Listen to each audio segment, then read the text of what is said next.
Coucou tout le monde, comment ça va? Bon, je continue dans ma montagne.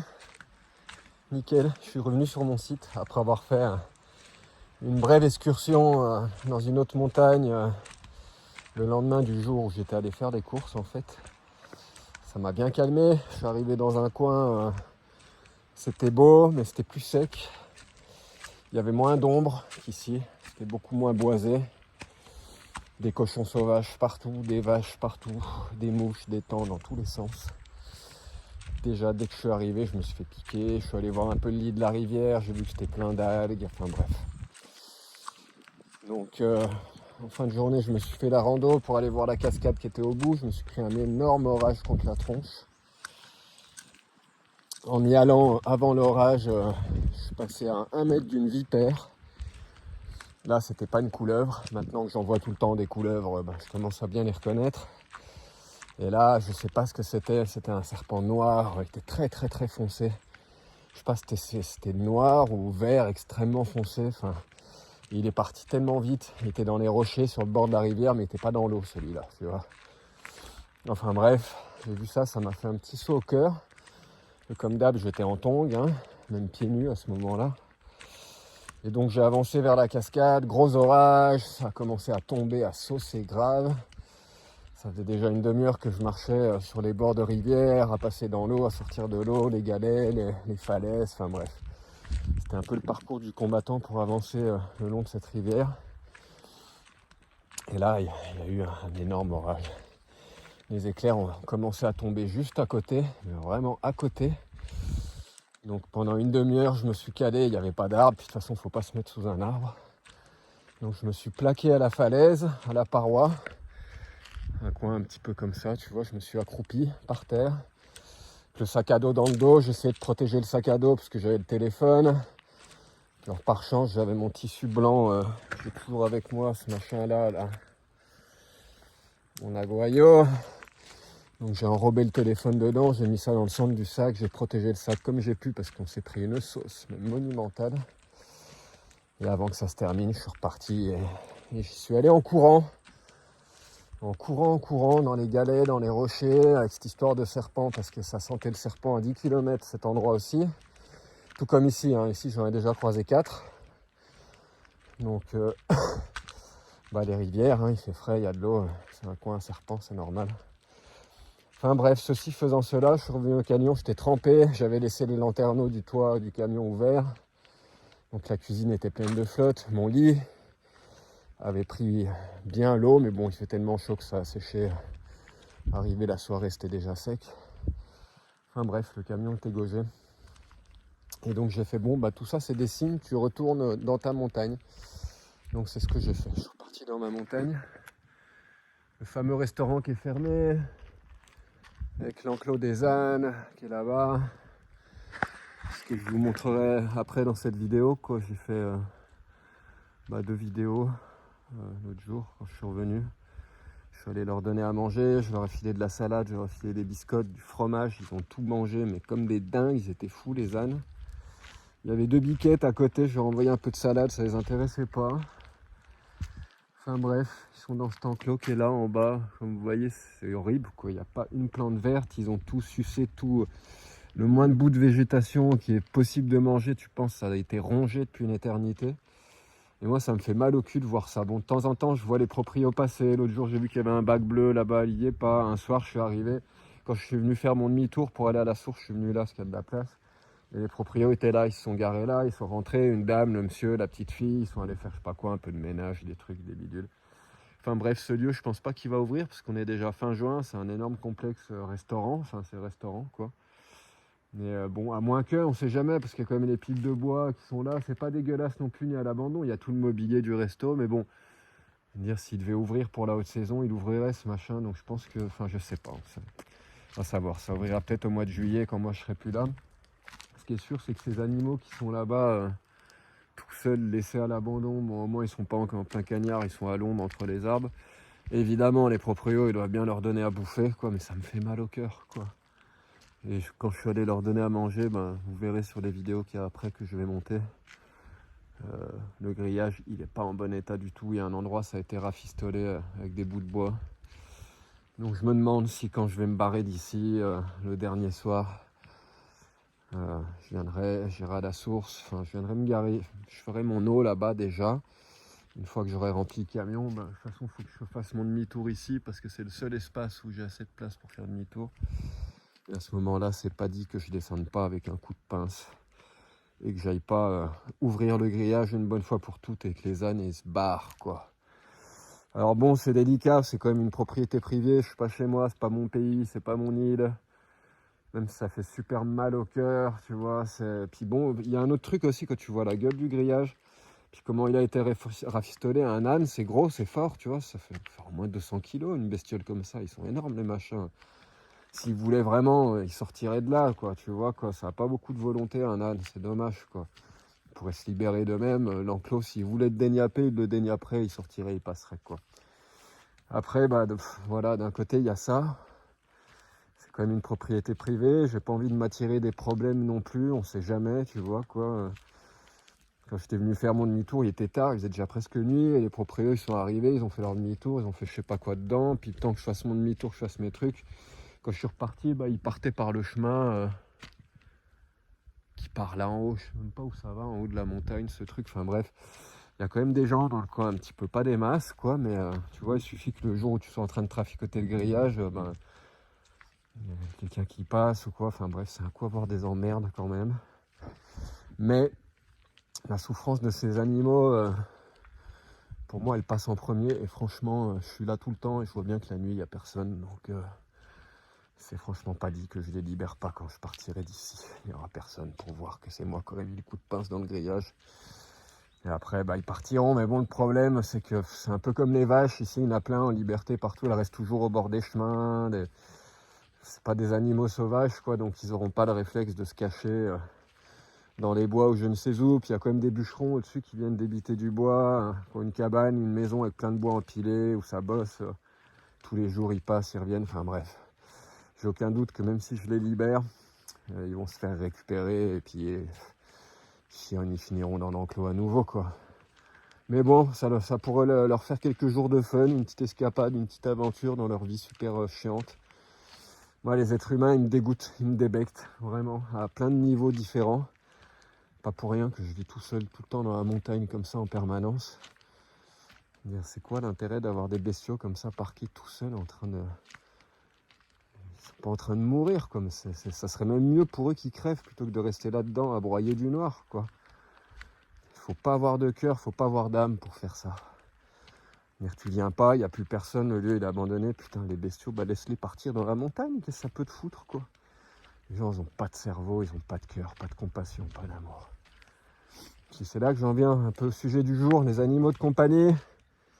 On me dit souvent dans les commentaires, pourquoi tu prends pas un chien? Pourquoi tu prends pas un chien? Je ne prends que les femmes, je prends pas les chiens. Pour ça, parce que moi un animal, super, j'avance. C'est bien Ben, bien joué. Les animaux, pour moi un animal de compagnie c'est une hérésie quoi, tu vois. Que ce soit un hamster, un chien, un chat, un poisson rouge, un truc, c'est non quoi. Il n'y a aucun animal qui m'appartient. Et la réalité c'est qu'à partir du moment où tu as un chien, tu es responsable quoi, tu vois. Après, tu peux faire comme mon pote Elvis à Ibiza, le chien il est toujours en liberté, il fait un peu ce qu'il veut, il fait la misère à tout le monde, passe son temps à faire chier le monde, à gueuler sur les motos, les vélos, à aboyer, des fois il mord, où il fait style, il va mordre, il fait peur à plein de monde, il vole la bouffe, c'est une terreur le chien, ça lui crée des emmerdes à Elvis en permanence. Et à chaque fois son argument c'est ça, c'est mon compagnon, c'est pas mon chien, c'est pas mon objet, tu vois, c'est un être libre qui m'accompagne, c'est un accompagnant. Mais bon, la réalité, c'est ça, c'est que quand pourquoi tu laisses trop de liberté à ton chien, ça t'attire des problèmes en permanence. Et moi, c'est ça le délire, quoi. Un chien, c'est un être vivant, je vois pas pourquoi moi, tu vois, il faut que je prenne un chien, et puis paf, il y a plein d'endroits, tu es obligé de les mettre en laisse, de bidule, et puis à ce moment-là, c'est plus des êtres libres, quoi. C'est rien d'autre que des petits esclaves, quoi, qui sont dépendants de toi pour bouffer, pour absolument tout. Tu es obligé de lever la voix en permanence. Alors ça, moi, ça serait le plus gros problème. C'est pas possible. J'adore le calme. J'en ai parlé 1 milliard de fois. Moi, la paix acoustique, c'est ce qu'il y a de plus important dans mon bonheur, dans mon bien-être. t'es obligé de gueuler toute la journée parce que j'ai un chien, et quand t'as un chien, tu gueules. Je le sais, tous mes potes, ils ont des chiens, et puis pas qu'un peu, hein. Ma pote Marilena Ibiza, elle en avait 6. Elvis, il en avait un, enfin bref, tous les gens généralement qui sont proches, les amis proches que j'ai, ils ont tous des toutous. Et il n'y a pas une journée où tu les entends pas gueuler, et plusieurs fois, quoi. Enfin, c'est comme ça. Le chien, il va par-ci, il va par-là, faut bien que tu l'appelles, faut bien qu'il vienne, faut bien qu'il arrête de faire ci, de faire ça, enfin bref. Donc tu vois, tu te retrouves un petit peu un rapport, même si tu le veux pas, maître-esclave, quoi. Et moi, ça me plaît pas. Mais alors pas du tout, quoi. Je trouve pas ça cool du tout, être obligé de gueuler en permanence.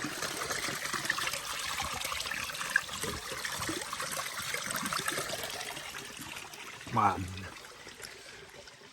À chaque fois que je passe là, je bois un coup de la source. Bon, de toute façon, mon camion, il est rempli à cette eau-là, mes bouteilles aussi. Mais quand elle sort fraîche de la montagne comme ça, c'est un bonheur. C'est le pied. Et j'en ai déjà parlé aussi. Pour moi, c'est la chose la plus importante pour vivre une longue vie en bonne santé. Et éviter autant que possible tout ce qui est cancer et toutes ces merdes. C'est l'eau qui sort de la montagne, direct. C'est ça la vraie médecine, c'est ça le truc le plus puissant, c'est le truc le plus réparateur. Notre corps, c'est un moteur qui fonctionne à l'eau, tu vois. C'est bien, quoi. Sans bouffe, tu peux tenir plusieurs semaines, voire plusieurs mois avant de vraiment mourir. Sans eau, tu tiens pas longtemps. Donc, c'est ça notre gasoil, c'est la flotte qui sort de la montagne. Et je mets un point d'honneur en permanence. Ça va faire une éternité maintenant que j'ai plus bu une eau minérale qui vient d'un supermarché, d'un commerce. Hein.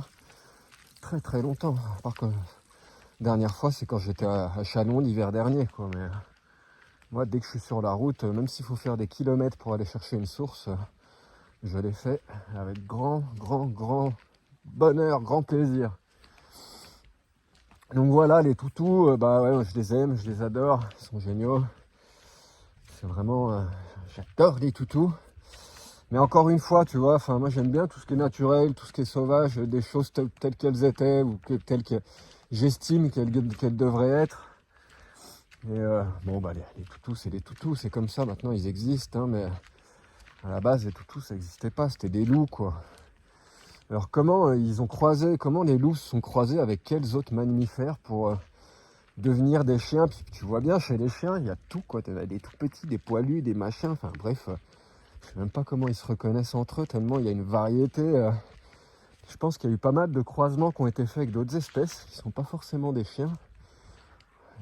Peut-être des renards, des trucs comme ça, quoi, des canidés.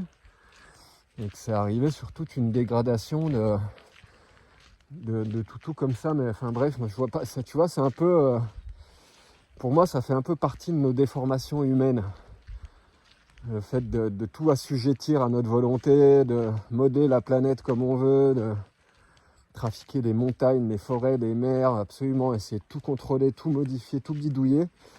Puis les animaux de compagnie, c'est un peu ça, quoi. Alors autant un chat, bon, il va rester sauvage, il va rester, et encore, hein, ça dépend des chats, quoi. Il y a des chats pareil que des toutous, quoi. Ils attendent qu'une chose, c'est de se faire gratter. Ils font rien de leur journée à part bouffer et puis se détendre et puis dormir. Enfin bref, on est bien loin de ce que la nature, elle a créé, quoi. Dans la nature, il n'y a pas des animaux comme ça qui sont dépendants de nous, qui attendent qu'on leur file à bouffer. Mais bon, dans le cas du chien, si tu lui donnes pas à manger, qu'est-ce que tu veux qu'il fasse, quoi? Il aille dans la forêt, chercher des lapins. Et à ce moment-là, il aura plus besoin de toi. Et puis, Enfin bref, donc voilà, certes, quand tu es tout seul en permanence, c'est vrai qu'avoir un toutou, ça doit être chouette, ça doit être cool. Mais justement, je veux pas... si je suis seul, c'est un choix, tu vois, c'est pas pour venir alléger ce choix-là et le reporter sur des chiens. Et pareil, j'en parle souvent, ma pote Marilena à Ibiza, qui a plein de toutous, qui vit de ça. Hein. Bon, maintenant, elle fait de la cuisine, elle a toujours fait de la cuisine dans des événements, des trucs comme ça. Elle avait arrêté pendant un moment. Elle faisait surtout de la garde de chiens ces dernières années, à fond les ballons, donc tous les jours tu la voyais se pointer avec 5 chiens, 6 chiens, 3-4 chiens à elle prenait pas toujours tous ses chiens, et puis en plus souvent 1, 2 ou 3 chiens de garde. C'est son truc, elle adore les toutous, quoi, mais c'est pareil, elle par la force des choses, elle est devenue un petit peu insociable. dans son monde, quoi. Elle vit sa réalité, elle est super heureuse, mais elle connecte beaucoup plus facilement avec les toutous, avec les chiens, qu'avec les humains, quoi. Et ça, je l'ai remarqué dans beaucoup de personnes qui sont proches des toutous, et moi, j'ai pas envie de me transformer en ça non plus. Tu vois, un chien, il comprend pas quand tu lui parles, quoi. Il comprend certaines énergies, certaines émotions, comme c'est un espèce de support, comment dire, quoi. Bon, après, ceux qui ont des chiens, ils seront pas d'accord, quoi, mais tu vois, c'est pas le même contact, c'est pas la même qualité de relation qu'avec un humain non plus, quoi. C'est facile, tu lui donnes à manger, donc lui, il est super content quand il te voit. Il attend que, tu vois, t'arrives à la maison, il te saute dessus, il est heureux, c'est super simple, un chien, tu vois, c'est presque trop simple, en fait, pour moi, ce genre de rapport. Et il y a vachement de dépendance, quoi, parce que pour le coup, il attend de se faire gratter, de se faire câliner, il attend de se faire nourrir, etc. Et en échange, ils te donnent énormément d'amour, énormément de tendresse, ils sont mignons, ils sont gentils, ils te font rigoler, ils font des conneries, enfin bref, il y a tout ce délire-là. Mais moi qui suis déjà très très très asocial et qui évite les gens au maximum ces dernières années, ces derniers temps, j'ai pas envie de m'enfermer, tu vois, dans une relation fusionnelle avec un toutou comme ça c'est un argument de plus aussi. Je préfère être vraiment profiter de ma solitude vraiment, quoi. Être face à moi-même, tranquille. Et ça me suffit amplement. J'ai pas besoin d'un être pour venir combler ça, qui que ce soit. S'il y a une femme qui arrive demain, si je tombe amoureux, machin, bon, on verra, quoi. Mais en attendant, je ressens pas le besoin, tu vois, de remplir mon quotidien avec un toutou, quoi. Je passe énormément de temps à faire mes trucs, je passe énormément de temps sur la guitare. Et un chien, il faut passer du temps, il faut aller les promener tout le temps. Bon, en été, c'est pas un souci, je passe ma vie dehors, donc le toutou, il serait heureux. Mais en hiver, tu vois, moi, je sors pas trop de mon camion, je passe ma vie sur ma guitare. Enfin bref, c'est tout de... C'est ce que je disais avant, quoi. C'est des responsabilités, tu vois, c'est un être vivant. Et moi, en plus, j'aurais forcément, voilà, vous avez bien compris comment je fonctionne maintenant un petit peu. Ça serait pareil que mon pote, quoi. Moi, un chien, ça serait mon accompagnant, mon compagnon, etc. Mais la réalité, c'est que tu es obligé de te rendre responsable, parce que le chien, il est vécu dans une société humaine qui est régie par les humains et des règles humaines qui sont complètement stupides et rigides. Et pour le coup, tu es obligé de te rendre responsable des agissements de ton chien, même si tu es conscient que c'est un chien, c'est un être vivant, libre. Mais bon, tu vois, la réalité, c'est que souvent, tu vas à la plage, tu as un panneau interdit aux chiens et machin, les gens, ils gueulent, ils font ça. Et puis, en plus de ça, tu vois, il faut ramasser les merdes de ton chien. Moi, j'ai horreur de ça, je trouve ça... Ouf. Il y a un pote qui m'avait fait le coup une fois à Valencia, va promener le chien. Je fais, ça me dérange pas d'aller le promener, quoi, mais ramasser la merde avec mes mains dans un sac plastique, je suis désolé, c'est mort, quoi. Je fais pas ça, quoi, c'est anti... Enfin, c'est dégueulasse, quoi, c'est anti-naturel, quoi, enfin bref, quoi, tu vois, c'est beaucoup de contraintes aussi, hein, tout, faut pas croire, quand tu es dans un camion comme ça, c'est pareil. Autant ton chien, il va garder le véhicule à certains moments quand tu peux pas l'amener avec toi, mais justement, il y a plein de fois où tu peux pas prendre toutou, et le toutou va se retrouver enfermé dans un tout petit espace, dans un camion. Moi, je vis pas dans un poids lourd, tu vois. Si je prends un chien, ça sera pas un chihuahua, c'est sûr et certain, ça sera un truc un peu costaud, quoi. Donc, dans un espace comme ça, en été, les chiens, ils souffrent de la chaleur, faut pas croire, quoi. Donc, enfin bref. Donc, non, c'est pas à l'ordre du jour. J'en profite énormément quand j'en vois, quand il y en a, quand les amis en ont, etc. Je passe beaucoup de temps à jouer, j'adore les toutous. Mais dans ma vie quotidienne, comme ça me manque pas. Je suis assez occupé et je ressens pas la solitude, tu vois, même si je suis seul en permanence. Des fois, très très très ponctuellement, ça peut arriver, mais là, quand je suis dans le dur du sujet, et là, ça fait un bon moment que je suis tout seul maintenant. Ça fait plusieurs mois que j'ai de contact avec personne. Je suis tout le temps tout seul, quoi, et ça me pèse pas, quoi. Je me sens super bien. Au contraire, quoi, plus je suis seul et mieux je me sens, quoi. C'est un truc de dingue. Le seul problème, c'est ça, c'est que maintenant, quand je rencontre des gens, j'ai de plus en plus de mal à communiquer, à parler. Après 2-3 minutes, 5 minutes de discussion, j'ai qu'une envie, c'est de partir et de me retrouver tout seul. Et j'ai de moins en moins le besoin d'échanger avec des êtres humains, quoi. Ça, je m'en suis déjà rendu compte, il y a un bon moment que je me rends compte de ça. C'était être tout seul en permanence. Quand je rencontre des gens, c'est un peu compliqué pour moi de socialiser, de passer du temps à discuter. Très vite, je sais plus trop quoi dire. C'est marrant pour quelqu'un qui aime autant parler.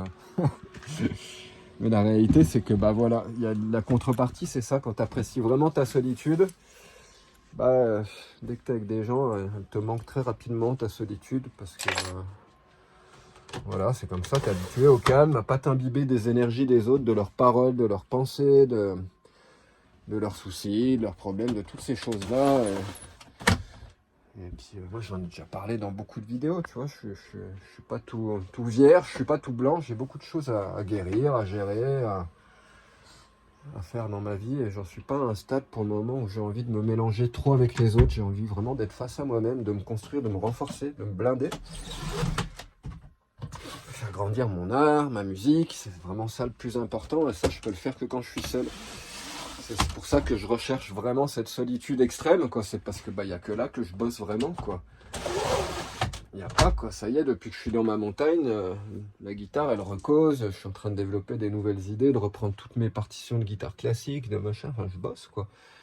Et dès qu'il y a des gens autour, c'est vite de la diversion. Alors, s'il y a des nanas, c'est encore pire. Ça n'empêche pas que je vais jouer tous les jours, mais je serai beaucoup moins assidu. Et je suis dans une période de ma vie où, même si j'adorerais rencontrer une compagne, elle arrivera quand elle arrivera, tu vois. Moi, je suis focus sur ce que j'ai envie de faire, sur ce que j'ai envie de devenir, et sur ce que j'ai envie de léguer au monde quand je vais partir, quand je vais mourir, et ce qui restera après moi. Que si je peux laisser un peu de musique, bah, ça sera pas mal, quoi, tout simplement. Même si c'est pas fondamental, hein, c'est l'ego qui parle, qui a envie de laisser une trace de lui-même, de ta création, de ta composition, de ta musique. La réalité, moi, c'est que j'ai juste envie de jouer des belles choses, et puis effectivement, si je peux laisser quelques partitions, quelques œuvres, quelques trucs pour que d'autres personnes puissent jouer cette musique s'ils ont envie. Mais à partir du moment où c'est enregistré, où c'est tout sur YouTube, où il y a plein de traces, s'il y a vraiment des gens qui aiment bien cette manière de jouer, de composer, de faire ça, bah après c'est accessible, c'est ouvert. Mais bon, de toute façon, je pense que dans la fin de ma vie, quand je serai vraiment plus âgé, je ferai une école et je développerai mon école pour enseigner ma vision de la musique, ma manière de jouer la guitare. Et tout ce que j'aurai appris d'ici là, ça sera pour bien plus tard. Je pense que nous les artistes et les musiciens, ça se finit très très souvent comme ça. Arrivé à un certain stade, on a envie de transmettre un petit peu ce qu'on a appris. Et il y a plein de gens qui n'ont pas les recours nécessaires pour apprendre par eux-mêmes toute la musique. Moi, c'est ce que je suis en train de faire. Je suis en train d'apprendre toute la musique par moi-même, sans toucher au solfège. J'écris tout, j'écris les gammes, j'écris tout en tablature, j'écris pas les notes, alors que je sais lire hein, les partitions, les notes. Je faisais du piano quand j'étais gamin, donc c'est pas un problème. J'ai déjà montré mon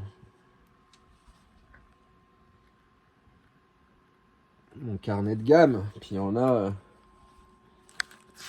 tu vois, il y a des pages et des pages et des pages et des pages de gamme. Ça, c'est des couleurs, c'est comme ma palette de couleurs, en fin de compte. Et moi, j'ai développé une manière de composer, de jouer qui suit ces couleurs, en fin de compte. Et j'ai pas besoin de connaître le solfège. Et en plus, c'est marrant. Des fois, je regarde un petit peu, c'est quoi une gamme mineure, une gamme mixolydienne, un machin, un truc. Et en fait, c'est déjà tout noté dans mon carnet en tablature, quoi. Mais c'est normal quand tu as une compréhension de la musique, puis c'est pas si compliqué que ça à comprendre quand tu as une bonne oreille, quoi. Bah forcément, tu arrives à retomber sur tout ce que les autres ils ont trouvé. Il n'y a rien de magique là-dedans, c'est tout de la logique. Et puis quand ça sonne bien, ça sonne bien. Et puis une fois que tu commences à comprendre comment ça fonctionne, c'est pas si compliqué que ça. Tu n'es pas obligé de passer par la case solfège, partition, tous ces trucs. Moi, je préfère travailler en chiffres, en tablature. Et de cette manière-là, mais je suis en train de, voilà, depuis le début, quoi, j'apprends tout par moi-même. Les seuls moments où je me frotte à des partitions, c'est quand je vais chercher de la musique classique d'un compositeur et que j'ai envie de jouer telle pièce parce que je l'ai entendu sur internet, que je trouve ça beau. Je travaille jamais une pièce si je la trouve pas belle. Et donc quand je trouve une belle pièce de Barrios, de Regondi, de ces mecs-là que généralement ils font plein de trucs que j'adore, bah, je vais chercher les deux. Je vais chercher les traductions en tablature pour gagner du temps. Plusieurs, souvent 3, 4, 5, 6. À partir de là, je me fais très rapidement mon idée de lesquelles sont les bonnes ou pas, parce que tu arrives rapidement à retomber, à sentir un petit peu ce que le mec il a voulu transmettre et la manière dont il jouait, de quelle position il utilisait, etc. etc. Et une fois que j'ai toutes ces tablatures, que j'ai déjà un bon mapping de ce qui se passe et de comment ça se joue, là je vais aller chercher les partitions originales. Et surtout pas des partitions qui ont été retranscrites, qui ont été modifiées par un tel, par un tel. Je cherche, s'il faut passer des semaines sur internet à fouiner sur des sites russes ou je ne sais où, enfin des fois ça me prend vraiment une éternité. Ça m'est pas arrivé pour le moment d'en arriver au stade où j'ai été obligé d'acheter la partition parce qu'il y a des éditeurs comme des éditeurs de livres, mais qui éditent des partitions, enfin voilà quoi. Et tous par exemple Barrios, tu vois, c'est de la musique qui a 150 ans, c'est super vieux en fin de compte, et son œuvre, c'est dans, je sais pas où elles sont, ces partitions originales, ça doit être dans des musées, dans des trucs comme ça. Tout ce que je sais, c'est qu'il y a un mec qui s'appelle Stover, je sais plus si c'est Stover ou un truc comme ça, enfin bref, c'est quelqu'un qui était super fan de son travail, et qui a parcouru toute l'Amérique du Sud pendant des années, à aller chercher les partitions de ce mec-là, et qui a récupéré le plus d'originaux possible, qui a tout compilé derrière, et donc voilà, et derrière, y a des maisons d'édition, des trucs comme ça qu'on récupère aussi ces trucs-là, puis qui essayent de te les vendre sur Internet, alors que, en plus, tu vois, dans le cas de Barrios, ces partitions, il les donnait, quoi, à ses amis, au contact, souvent, il payait son hôtel avec une partition, enfin bref. Puis derrière, il y a des gens qui ont monté un business là-dessus, donc, mais bon, quand tu cherches bien, tu arrives toujours... pour le moment, j'ai trouvé tout ce que je voulais et j'ai trouvé les scores originaux, hein, écrits de sa main, etc. C'était pas évident à trouver, mais j'ai fini par mettre la main dessus. Et donc, quand j'ai ça, là, c'est parti. J'ai le score original. J'ai déjà pas mal de tablatures qui me montrent un peu le mapping de plusieurs possibilités parce qu'elles sont toutes différentes. Il y a toujours des variantes.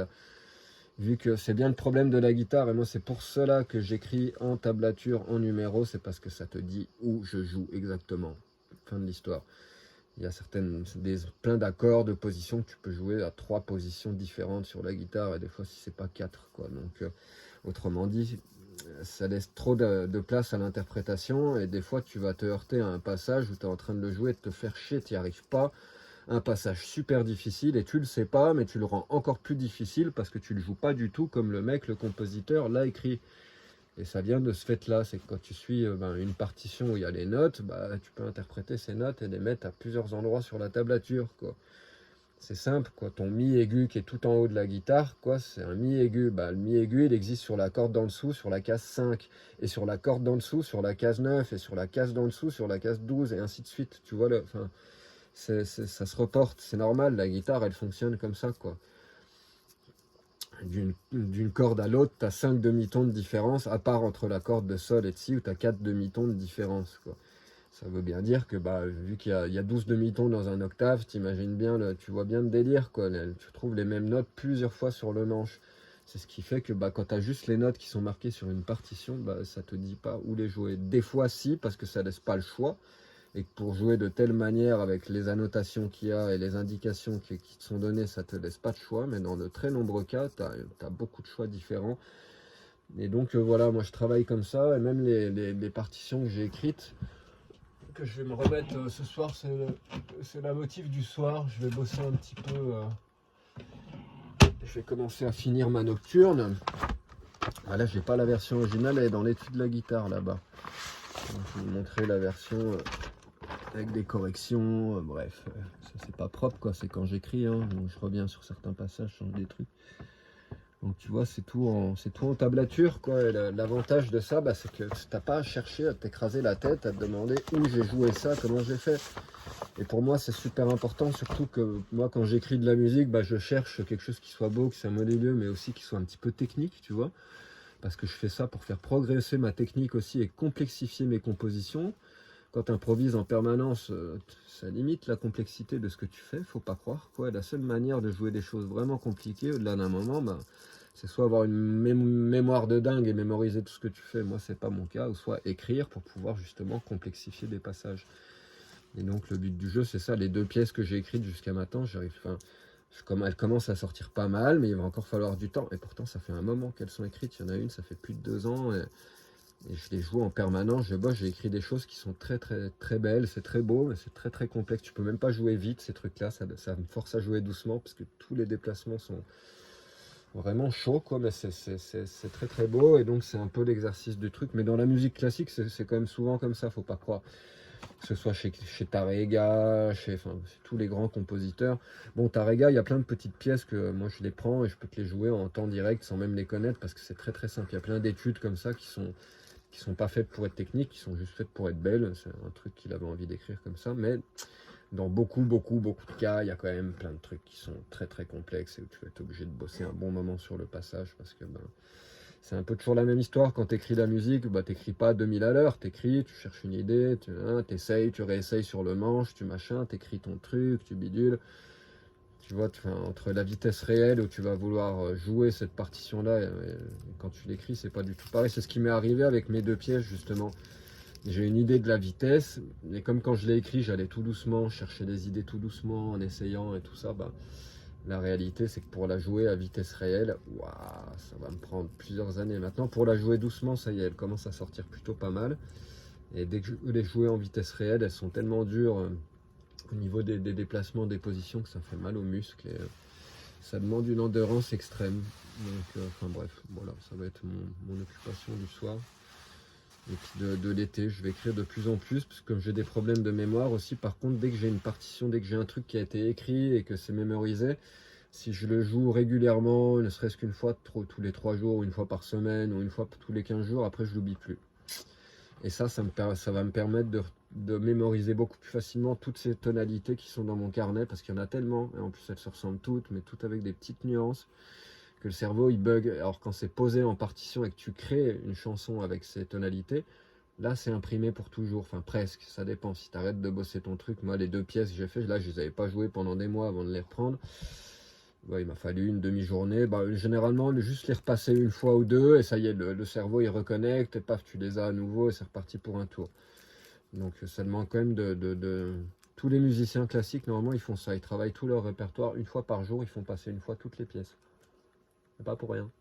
Et la seule manière de les garder, de les mémoriser, et en plus de ça, bah, de les jouer de mieux en mieux. Plus tu laisses du temps passer, plus tu vas perdre, et à chaque fois, plus tu vas être obligé de refaire le même travail pour en revenir au même stade. Voilà pourquoi c'est très éprouvant la guitare, c'est parce que c'est vraiment un truc, c'est un marathon permanent. Tu es obligé de bosser en permanence et tu peux pas te laisser aller, tu peux pas laisser une tablature, une partition de côté pendant des mois, parce qu'après tu vas la reprendre, c'est presque comme si tu reprenais depuis le début, enfin quand même pas.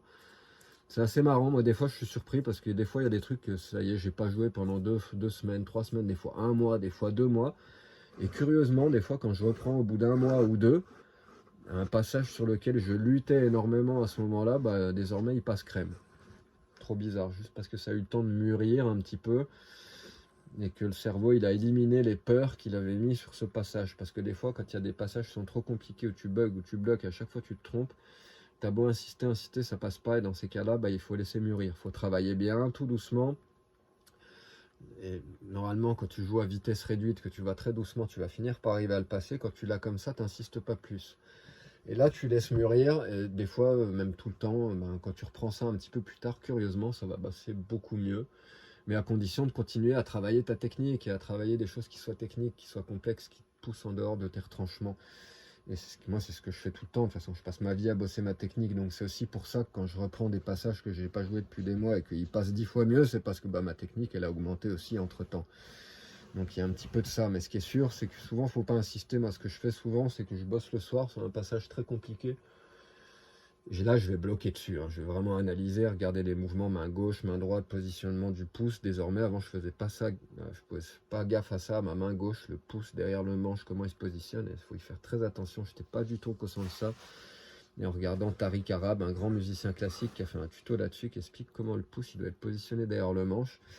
Et là, j'ai capté, je fais oulala, tu rajoutes une tension pas possible dans ta main parce que ton pouce il est trop haut, il déborde du manche vers le haut presque en permanence. Et donc, désormais, je me force à le baisser, à le mettre derrière le manche. Et ça a libéré de la tension dans ma main. Enfin, bref. Donc, moi, je suis vraiment tout le temps en train de bosser sur cette. Ah oui, ce que je voulais dire, c'était ça, c'est que souvent, bah, mes fins de soirée, elles sont souvent sur des passages qui nécessitent beaucoup de travail, donc je vais les prendre, les reprendre, les jouer doucement, diminuer la vitesse jusqu'à ce que ça passe. Moi, ma limitation, elle n'est pas dans la vitesse, je sais que je peux jouer très vite, vous le savez aussi, vous voyez bien qu'il y a des passages qui vont à 1000 à l'heure, donc ma limitation, elle n'est pas dans la vitesse, elle est dans la qualité de la note, dans la texture, dans le timbre, dans le positionnement des mains, donc c'est vraiment... faut arrêter de se bloquer sur la vitesse en permanence, même si tu sais que ce passage, il se joue vite. Le problème, il n'est pas là. Il faut arriver à maîtriser sans stress, parce que dès que le cerveau il se stresse, parce que tu vas aborder ce passage et tu as peur, parce que tu sais que tu as déjà bugué 1 milliard de fois là, tu as déjà 90% de chance de te planter sur ce passage. Donc la seule chose à faire, c'est de bosser ce passage très doucement et trouver la vitesse à laquelle tu feras plus d'erreurs. que ça y est, tu te remettes en confiance sur ce passage.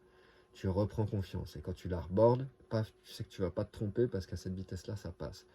Et tu n'augmentes plus la vitesse jusqu'à avoir retrouvé une confiance dans ce passage-là. Et les soirs où tu bosses ou les journées où tu es sur un truc comme ça et au final, bon, tu n'arriveras jamais à le passer parce que ça va te demander des mois de travail. C'est très très important de faire ta session, de bien bloquer sur le truc. Après, tu lâches l'affaire, tu fais ta vie, tu vas te coucher. Et le lendemain, quand tu te réveilles, c'est vraiment très simple de faire ça. Tu prends et tu fais direct ce passage-là. Tu commences même pas par le début de la chanson ni rien. Avant que ton esprit se réveille, qu'il soit frais, que machin, que truc, paf, tu prends l'instrument et tu te mets sur le passage. Et tu vas voir que dans 90% des cas, c'est pas au premier essai, ça sera au deuxième ou au troisième, et paf, ça va passer direct, quoi. Mais souvent un peu plus vite et plus de facilité parce que bah, t'es pas réveillé, l'esprit il est embué, il n'a pas le temps d'avoir peur, des machins, t'es là, et là t'es en mode automatique un petit peu. Et en fait, tu te rends compte que c'est toute une histoire de programmation du cerveau, tout ça.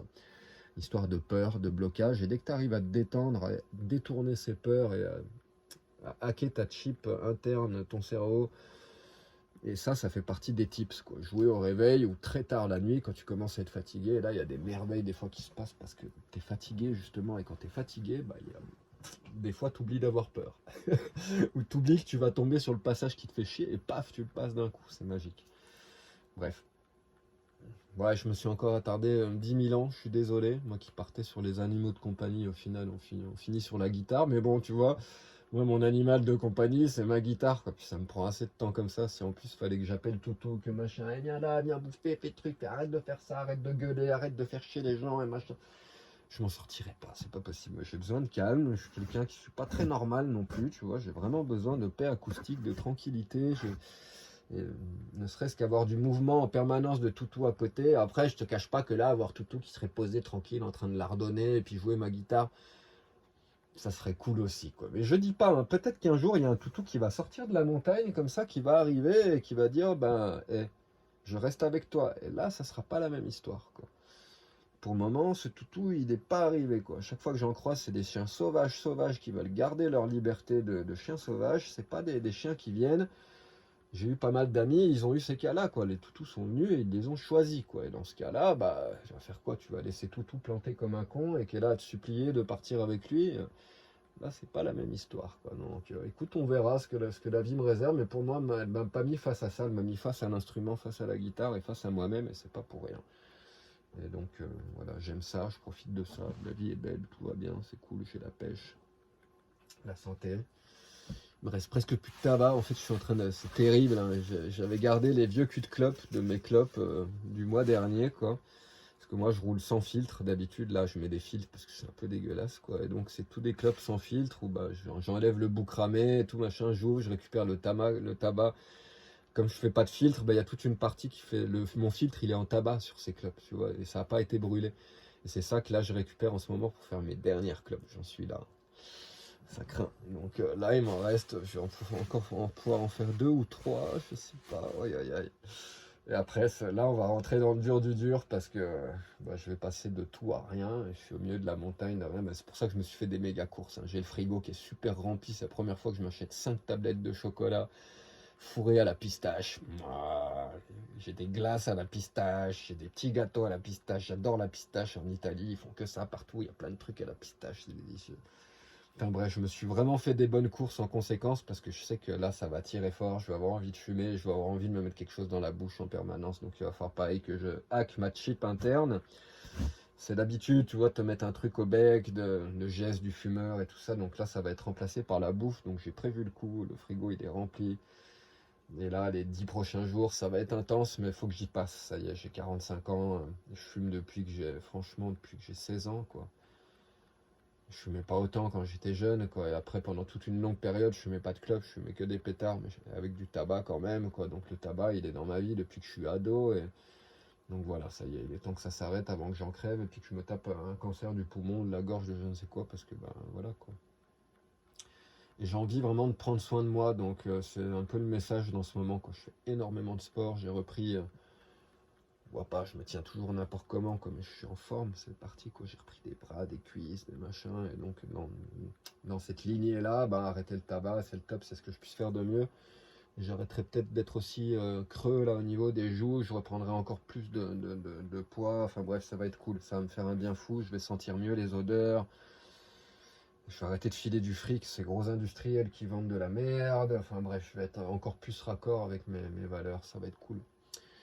Donc voilà pour l'ordre du jour. Donc bon, bah, les dernières minutes, là, cette vidéo est beaucoup plus longue que ce que je pensais. Mais là, il va y avoir les petits ânes. Je vais vous montrer les ânes, les enclos. Il y a une petite fille qui est arrivée, il y avait des Allemands qui étaient garés juste au-dessus. La gamine, elle m'a vu avec les ânes, elle est descendue. Donc je lui ai donné des bouts de salade, des biscottes. Voilà, on a fait moitié-moitié pour qu'elle donne à l'autre âne. Et moi, je donnais à l'autre âne. Et puis... elle était trop contente de leur filer à bouffer. Donc, par contre, les parents n'ont pas pensé à aller chercher dans leur frigo ce qu'ils pouvaient donner pour les pauvres ânes. Moi, j'avais prévu le coup. Quand je suis allé en cours, j'ai prévu le truc, quoi. Je suis revenu avec des biscottes. J'avais des vieux fromages que je me suis acheté 5 fromages. Là, pareil, plein de trucs différents. Donc, les fromages qui étaient un peu vieux, allez, je dis, c'est part pour les ânes. Une salade, j'avais pas de moutarde. Donc, sans vinaigrette, je bouffe pas la salade, donc la salade en entier est partie pour eux. Et puis des biscottes, j'ai toujours des réserves de biscottes au cas où je finisse mon pain. Donc là, j'ai tapé dans la réserve de biscottes des ânes, c'était trop content. Donc, voilà pour la vidéo du jour. Je sais pas quand je vous mettrai ça en ligne parce que ce soir, je suis pas persuadé que je vais bouger pour aller chercher internet. Je vais rester là sous les arbres tranquille peut-être, à profiter et puis à essayer de composer, de faire avancer ma compo tranquille. Parce que quand j'ai le PC, ben forcément, je regarde des films, des trucs comme hier soir. Et puis de toute façon en ce moment les vidéos elles font pas de vues, enfin bref, plus ça va, plus YouTube ça devient compliqué, donc je me prends pas trop la tête avec ça, donc je courrai pas en bas de la montagne ce soir pour aller vous mettre ça en ligne, très certainement demain soir. Allez, bisous tout le monde, passez une belle soirée, à bientôt, ciao. Bon ben voilà, ils ont tout mangé, le fromage, les biscottes, la salade, ils sont super contents, mission accomplie. Vous voyez la tronche des enclos. Il n'y a pas un truc vert qui peut grignoter, c'est une horreur. C'est inadmissible. Ils devraient être dénoncés ces gens pour laisser des animaux dans ces conditions-là. Enfin voilà, ça y est, on a donné aux deux ce qu'il fallait. Maintenant ils sont contents. Voilà. Bah ouais, lui il lui reste quelques petits bouts de salade à droite à gauche. Mais bon, il n'y a plus rien, donc ils vont fouiner. Il va se rendre compte que derrière lui, là-bas, j'en avais donné aux chèvres aussi. Il reste un peu de salade là-bas. Regarde là-bas, là-bas, là-bas, là-bas, là-bas, là-bas. Non, tu veux pas regarder là-bas? Ah. Ça me brise le cœur. Enfin bref, mission accomplie pour le moment. Puis je vois que le grillage là, il a été bien rafistolé n'importe comment avec des bouts de branches. Donc si je veux l'éclater ce grillage, ça va pas être bien compliqué. De faire sauter ça, de venir faire un trou et de faire en sorte que les ânes ils se barrent pendant la nuit, je sais pas. J'y penserai parce que je veux pas avoir des problèmes non plus. Puis comme ça fait déjà un certain temps que je suis garé là, que je vais garer là un certain temps aussi. Je sais pas, tu vois, si les gens ils ont pas pu noter ma plaque parce qu'ils voient qu'il y a un camping-car qui est là en permanence, qu'ils se demandent ce que je fous. Aujourd'hui, il y a un petit vieux qui est resté garé presque 1 heure à côté du camping-car dans sa voiture à surveiller ce que je faisais. Enfin, tu vois, les gens ils se demandent toujours qu'est-ce que tu bricoles dans ton véhicule. Pourquoi tu es tout le temps là, quoi. Je veux dire, ils sont habitués à avoir des touristes qui passent et qui restent pas. Et avoir un mec comme moi qui décolle plus et qui reste ici en permanence. Même si je bouge de spot 2-3 fois par jour, je déplace le camping-car en fait pour suivre l'ombre, sans compter les fois où je descends pour internet. Donc je suis jamais vraiment garé au même endroit, mais bon, toujours est-il que je suis là et ils me voient, donc à voir. Enfin bref, mission accomplie, ça me tenait à cœur de leur donner un petit quelque chose, puis comme j'ai pas pu trouver de la vraie moutarde quand je suis allé en ville faire mes courses hier, et ben la salade je la mange pas parce que moi la salade sans vinaigrette je ne la mange pas, donc c'est très bien. Ils ont mangé la salade, un paquet de biscottes, des biscottes il m'en reste, mais bon c'est ma réserve pour quand j'ai plus de pain, donc je verrai avant de partir s'il me reste de la réserve, je leur filerai tout ce qui reste. Et puis voilà, allez, mission accomplie. Bisous tout le monde, bon après-midi, ciao. Bon bah vous voyez les ânes, ils sont là. Il y en a un qui est là-haut, regardez entre les 2 arbres. Je les appelle et ils viennent pas parce qu'ils les ont changés d'enclos, ils ont mis dans celui de gauche. Donc regardez dans quoi ils les font vivre. Il n'y a pas un bout de végétation qu'ils peuvent manger, ces pauvres bestiaux. Il n'y a plus rien, c'est délabré. Donc j'imagine qu'ils leur donnent à bouffer et qu'ils leur apportent des trucs comme laisser vivre des mammifères aussi grands dans un espace aussi dégueulasse. Ça en dit long sur ces gens, franchement quoi. Moi, c'est en train de me révolter et je me demande si le grillage il va pas finir découpé en rondelles, histoire de les laisser s'échapper quoi. Enfin bref, je suis venu avec ma salade. J'ai du pain, j'ai du fromage. Donc des biscottes, parce que le pain frais, je le garde pour moi. Et je vais aller leur amener tout ça de l'autre côté de l'enclos, puisqu'ils ne peuvent plus passer de ce côté-là maintenant. Ah putain, c'est beau, ça va, c'est costaud. Aïe aïe aïe aïe aïe. Super. Quelle misère. Ah bah voilà. Ah putain, c'est dégueulasse quoi. Forcément, il y avait un piège. Des égouts qui sont enfoncés. Maintenant, j'ai le pied plein de merde. Enfin bref. Donc voilà, il y a 2 ânes. Ah ben en plus, ils les ont séparés. L'autre, il est dans l'enclos du dessus. J'ai pas accès. Oh, salut Kiki. Tu vois, ça, c'est pour toi. Je t'ai amené une salade, des biscottes. Et puis des trucs pour manger. Donc bah voilà, je vais lui donner un choupinou. Franchement, ça me brise le cœur, quoi. Je sais pas si quand je vais partir d'ici, je vais pas faire un trou dans la clôture histoire qu'il puisse se barrer, quoi. Genre partir la nuit et dans la nuit venir avec ma pince, dégnapper ça. Et au moins qu'ils s'échappent. Puis même s'ils les retrouvent, s'ils les rattrapent après, au moins ils auront eu un instant de liberté. Ils pourront aller profiter de cette verdure, de manger tout ce qu'ils veulent. Regarde-moi ça, quoi. Pauvre Kiki, quoi. Bah oui, Kiki, je vais laisser le téléphone.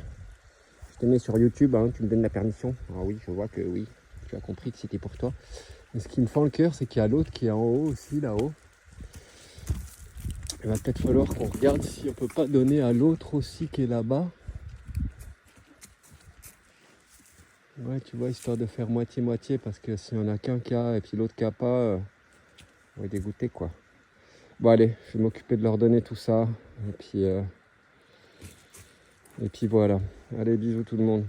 C'est bien triste, hein. Franchement, les humains, ils n'ont pas de cœur. On n'y risque qu'une chose, c'est d'être éliminé de cette putain de planète, quoi.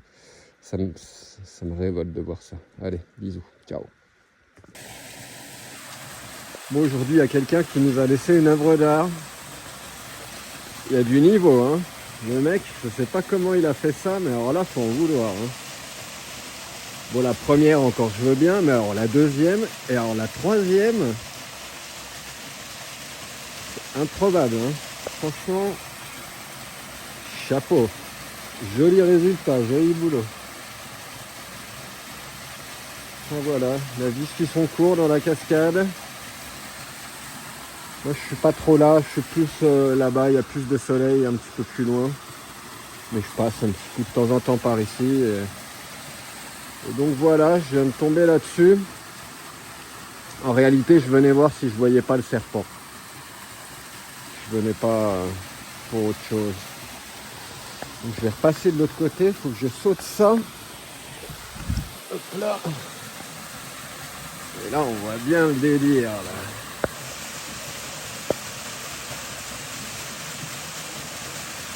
Celle d'en haut là, je sais pas comment il est. C'est hallucinant quoi. Incroyable. Chapeau.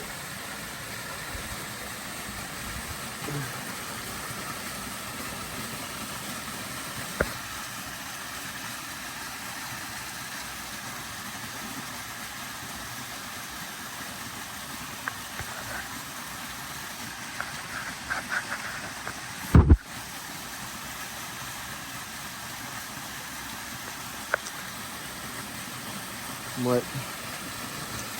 Franchement, bien joué.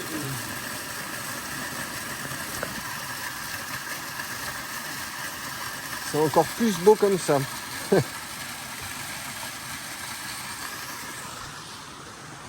Bon allez, c'est parti. C'est la fin de journée, plus de soleil, je retourne au camion, je vais aller faire un peu de peinture. Je me suis occupé J'ai changé une déco aujourd'hui, j'ai fait de la couture, enfin bref. Je vais peut-être aller mettre un petit coup de peinture sur la bordure du toit et commencer mes travaux de bordure du toit. Parce que j'ai pas grand chose d'autre à faire. En plus, je suis en train d'arrêter le tabac pour de bon. Je suis allé en course avant-hier, j'ai pas acheté de tabac, donc il me reste peut-être 3-4 clopes maximum. Et après, ce sera terminé. Et là, je suis à 1h30 de route des commerces, donc il n'y a pas d'alternative. Je ne me suis pas laissé le choix. Dans un cas comme dans l'autre, ça fera un bon break. Bon, après, avec le festival qui arrive, je doute pas que je fumerai un peu pendant le festoche, c'est évident. Mais déjà, si je peux arrêter jusque-là, ça sera cool. Enfin voilà, bonne soirée tout le monde. Ciao!